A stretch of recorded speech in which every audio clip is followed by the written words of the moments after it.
sejam bem-vindos a mais um programa Análise Tática. Estamos em clima de semifinal de Taça Libertadores da América. Nesta quarta-feira, 9h30 da noite, horário de Brasília, no estádio do Maracanã, Flamengo e Grêmio decidem a última vaga para a grande decisão da Taça Libertadores 2019. Para analisar esse confronto comigo, o professor Caio Couto. Beleza, Caio? Tranquilo, Felipe. Uma certeza nós temos, né? Um jogão que certamente vai parar o futebol brasileiro. Um Brasil e Argentina na decisão da Libertadores 2019. Do lado do Flamengo, tranquilidade, liderança do Campeonato Brasileiro. Do lado do Grêmio, 7ª colocação na competição nacional, 2 derrotas seguidas.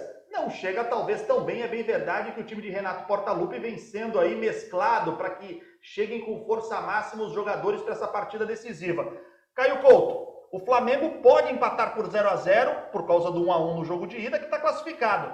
É favorito o Flamengo? Como vai jogar o rubro-negro carioca nesse jogo de quarta-feira, na sua opinião? Felipe, e para quem, lógico, nos acompanha, o Flamengo é favorito sim. Agora, ser favorito, eu não estou afirmando que o Flamengo conseguirá a classificação, uma vez que tem um Grêmio super qualificado, com um trabalho solidificado pelo Renato aí de mais de 3 anos. Mas é importante passar para quem nos acompanha que Flamengo é esse que vem fazendo tanto sucesso aí com o Jorge Jesus. Então, algumas características básicas do Flamengo, claramente aqui, é a equipe representada de vermelho. Flamengo, independente de ter posse de bola ou não, normalmente é uma equipe que apresenta uma linha de 4, que está aqui, que é uma linha de 4 que joga muito alta. Quando eu digo muito alta, ela batendo praticamente lá na linha de meio de campo. Ele tem um jogador aqui, que normalmente esse jogador é um jogador que vai ficar fixo na frente dessa linha de 4, mas fixo de que forma? É um jogador específico? Não. Ora é o Ilharão, ora até o próprio Gerson passa a ser um desses jogadores. Quando o Ilharão é esse cara aqui, ou o Gerson é outro jogador aqui, ele libera o outro jogador para se juntar a 4 jogadores de frente aqui do Flamengo. Que normalmente, né, a gente tem Gabriel, a gente tem Bruno Henrique, Everton Ribeiro, provavelmente esses 3 como titulares nessa partida contra o Grêmio. Arrascaeta é mais difícil. Arrascaeta é mais difícil, mas a gente tem Vitinho, né, numa grande fase, até o próprio menino, o Ranieri, entrando muito bem, já adaptado à equipe profissional do Flamengo. Então não faltam opções aí no caso para o Jesus. Mas o importante do time do Flamengo é isso aqui, ó. E aí a gente vê características diferentes do que a gente via normalmente, né, nas equipes brasileiras. O quê? Normalmente, na lateral direita, que também é outra dúvida, entre Rafinha, Rodinei, né, não sabemos, mas é uma característica que quando o Flamengo ataca por esse lado, esse jogador que estiver caindo nesse setor do campo normalmente, ele vem jogar, ele vem para dentro. Ele vem fazer como se fosse mais um meia se juntando a um desses 2 jogadores aqui. Ele joga por dentro. E abre o corredor. E abre o corredor para esse jogador aqui. Normalmente, o Flamengo, trocando com muita intensidade, apresenta sempre, quando essa jogada se desenvolve, sempre 2 jogadores acabam ficando mais centralizados. Mais Bruno Henrique e Gabriel, geralmente. Né? Geralmente, mas não quer dizer que o Bruno Henrique não caia pelos lados. Sem dúvida. E do outro lado, que acontece muito, com o Felipe Luiz, que voltou nessa última partida do Brasileiro, ele já é um jogador que ele já não vem jogando no Flamengo muito como um lateral que a gente está acostumado, que passa pelo fundo. Ele passa a ser um jogador, como é dito hoje no futebol, um lateral construtor, que é a palavra utilizada hoje em dia. Na verdade, ele seria mais um meia. Então, ele vem jogar muito por dentro e esse jogador aqui sim mantém aberto. Então, a gente acaba tendo esse jogador vindo sendo como um meia, um atacante de lado, 2 atacantes de área, que assim, digamos assim, com a posse de bola, um outro jogador que passa a ser um outro meia, junto com esse cara que chega de trás aqui. E o lateral a passa aberto. E aí você fala, caramba, e aí o Flamengo, que salada é essa? Não, é treinamento. Então você vê que tem jogadores de qualidade aglutinados, né, num terço final de campo, na metade do campo aqui, né, metade do campo até a linha da grande área. Então eles se aproximam, jogo apoiado, conseguem criar situações de gol. Tem sempre pelo menos 2 a 3 jogadores entrando dentro da área para definir. E como está todo mundo aproximado, quando o Flamengo perde a posse de bola, aí já dá aquela pressão no portador da bola para retomá-la. E mais uma vez o Flamengo, com calma, continuar a ditar o ritmo da partida. Então esse é o Flamengo que a gente vem vendo aí. E que se espera para essa quarta-feira. Nesse desenrolar desses 3, 4 meses. Ô Caio, a preocupação para torcedores de Flamengo e de Grêmio, o Flamengo ele entra classificado. O Grêmio tem a obrigação de achar um golzinho.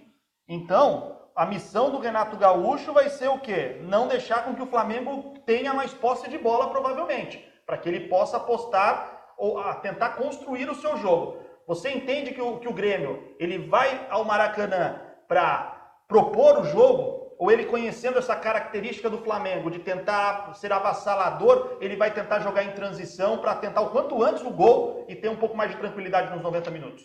Felipe, pelo que a gente entende da cabeça do Renato Portaluppi e pela necessidade do Grêmio, eu creio que ele vai tentar fazer com que o Grêmio imponha o seu estilo de jogo.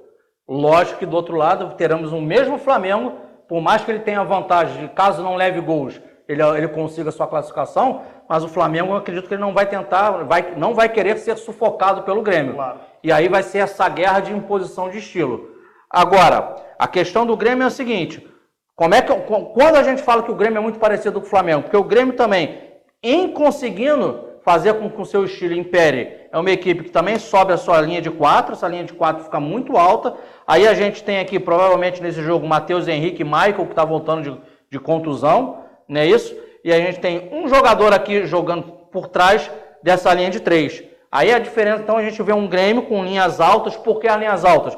Jogadores aqui de muita velocidade, a característica física de Jeromel e de Kahneman. Então o Grêmio deixa, às vezes, até no mano a mano mesmo, porque confia muito na velocidade desses atletas no 1 contra 1 deles. Agora aí a diferença do Grêmio para o Flamengo. Vamos lá. O Grêmio, ou melhor ainda, uma semelhança. Matheus Henrique é um cara de boa saída de jogo e o Michael é aquele cara que finaliza bem e também vai sair para o jogo, vai pisar dentro da área, vai tentar finalizar de média distância. Então isso aí a gente vê algo similar, como o Gerson e o Ilharão. Aí agora, a diferença. Há pouco a gente falou do Flamengo, às vezes 2 jogadores centralizados, esse jogador vindo jogar como se fosse um meia, esse que é assim aberto, e esse aqui, e o lateral do Flamengo virando um meia por dentro. O Grêmio, seus laterais jogando não por dentro, jogando pelo fundo normalmente. E aí é que a gente fala, por que o Grêmio talvez seja mais previsível do que o Flamengo na hora de ser marcado? Porque aí você tem um Alisson que joga muito por esse corredor, vamos ter um Cebolinha que vai jogar, vai cair muito aberto lá com o objetivo sempre de trazer para dentro para finalizar com o pé esquerdo. Então, mas dificilmente você vê o Cebolinha aqui junto com o Alisson, né, com troca de posição, aquela coisa toda. Então, são jogadores mais posicionais e um jogador por dentro aqui, que por muito tempo foi o André, né, ultimamente vem sendo o Tardelli. Exato. Mas o Grêmio também apresenta um problema, né, Felipe? Que a ausência do Luan. A ausência do Luan, né? É um mistério a 7 chaves. Se o Luan realmente está fora,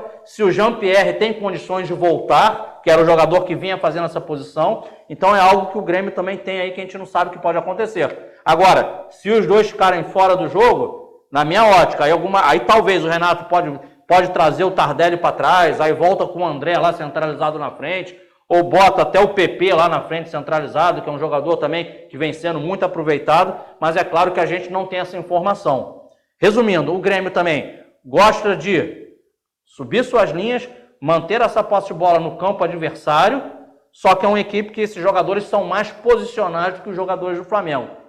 Por outro lado, o Flamengo, se pressionado, tem velocidade para contra-atacar. O Grêmio, se pressionado, também tem essa velocidade para o contra-ataque.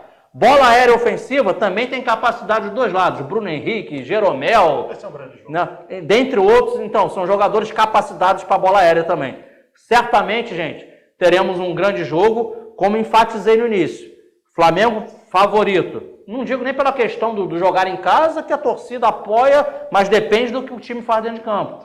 Mas pelo fato que se ele entra classificado. Se ele não tomar gol, ele avança na competição. O Grêmio tem aquela situação, eu preciso ao menos fazer um gol, se ganhar de 1-0 estou classificado, ou empate com um gol de 1-1 para ir para os pênaltis, ou a partir disso para eu conseguir a classificação. Todavia, Grêmio, eu tenho que empurrar pelo menos uma bolinha na rede do Flamengo lá.